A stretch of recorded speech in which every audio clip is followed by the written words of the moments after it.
ಇನ್ನು ದೇಶದಾದ್ಯಂತ ನಾಳೆ ನಡೆಯುತ್ತೆ ನೀಟ್ನ ಮರುಪರೀಕ್ಷೆ ಏನಿದೆ, ನೀಟ್ ಎಕ್ಸಾಮ್ಸ್. ಮೆಡಿಕಲ್ ಆಸ್ಪಿರೆಂಟ್ಸ್ ಬರಿತಾ ಇರುವಂತಹ ನೀಟ್ ಪರೀಕ್ಷೆ ಮರುಪರೀಕ್ಷೆ ನಾಳೆ ನಡೆಯುತ್ತೆ.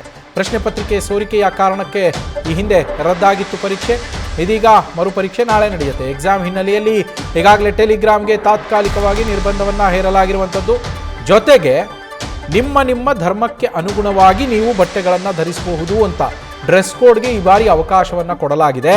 ಆದರೆ ನಿಮ್ಮ ಇತ್ತೀಚಿನ 2 ಪಾಸ್ಪೋರ್ಟ್ ಫೋಟೋಗಳು ಹಾಗೆ ಒಂದು ಸರ್ಕಾರಿ ID ಕಾರ್ಡ್, ಅಂದರೆ ಗವರ್ನಮೆಂಟ್ ಕೊಟ್ಟಿರುವಂತಹ ಒಂದು ಗುರುತಿನ ಚೀಟಿ, ಇವೆರಡು ನೀವು ನೀಟ್ ಎಕ್ಸಾಮ್ ಬರೆಯೋದಕ್ಕೆ ಹೋಗೋದಕ್ಕೆ ಕಡ್ಡಾಯವಾಗಿ ಇರಲೇಬೇಕು. ಅವುಗಳನ್ನು ಇಟ್ಕೊಂಡು ಹೋದರೆ ಮಾತ್ರ ನಿಮಗೆ ಬರೆಯೋದಕ್ಕೆ ಸಾಧ್ಯ. ಅಭ್ಯರ್ಥಿಗಳ ಗಮನಕ್ಕೆ ಒಂದಷ್ಟು ವಿಚಾರಗಳಿದ್ದಾವೆ, ಅವನ್ನು ಗಮನಿಸ್ತಾ ಹೋಗೋಣ. ಪಾರದರ್ಶಕ ಬಾಟಲ್ಗಳನ್ನು ತೆಗೆದುಕೊಂಡು ಹೋಗೋದಕ್ಕೆ ಅವಕಾಶ ಇದೆ. ಅಂದರೆ ವಾಟರ್ ಬಾಟಲ್ಗಳು ಟ್ರಾನ್ಸ್ಪರೆಂಟ್ ಆಗಿರಬೇಕು, ಆ ಥರದ ಬಾಟಲ್ಗಳನ್ನು ನೀವು ತಗೊಂಡು ಹೋಗ್ಬೋದು.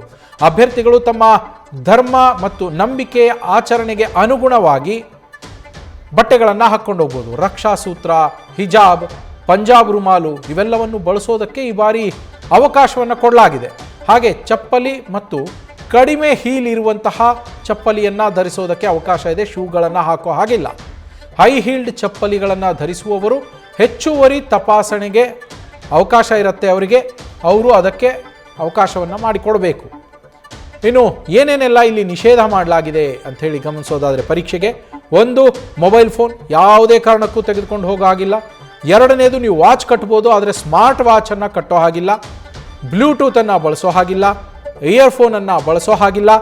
ಹಾಗೆ ಸಂಪರ್ಕಕ್ಕೆ ಸಂಬಂಧಪಟ್ಟಂತಹ ಯಾವುದೇ ಉಪಕರಣಗಳನ್ನು ಕೂಡ ನೀವು ಬಳಸೋ ಹಾಗಿಲ್ಲ. ಜೊತೆಗೆ ಲೋಹದ ವಸ್ತುಗಳನ್ನು ಬಳಸೋ ಹಾಗಿಲ್ಲ. ಆಭರಣಗಳನ್ನು ಹಾಕಿಕೊಂಡು ಹೋಗುವ ಹಾಗಿಲ್ಲ. ಇದಿಷ್ಟನ್ನು ನಿಷೇಧ ಮಾಡಲಾಗಿರುವಂಥದ್ದು ನೀಟ್ ಎಕ್ಸಾಮ್ಗೆ.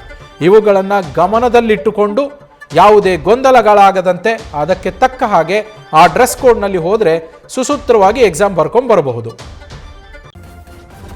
ನ್ಯೂಸ್ ಫಸ್ಟ್ ನಿರ್ಭೀತಿಯಿಂದ ನಿಮ್ಮ ಪರವಾಗಿ.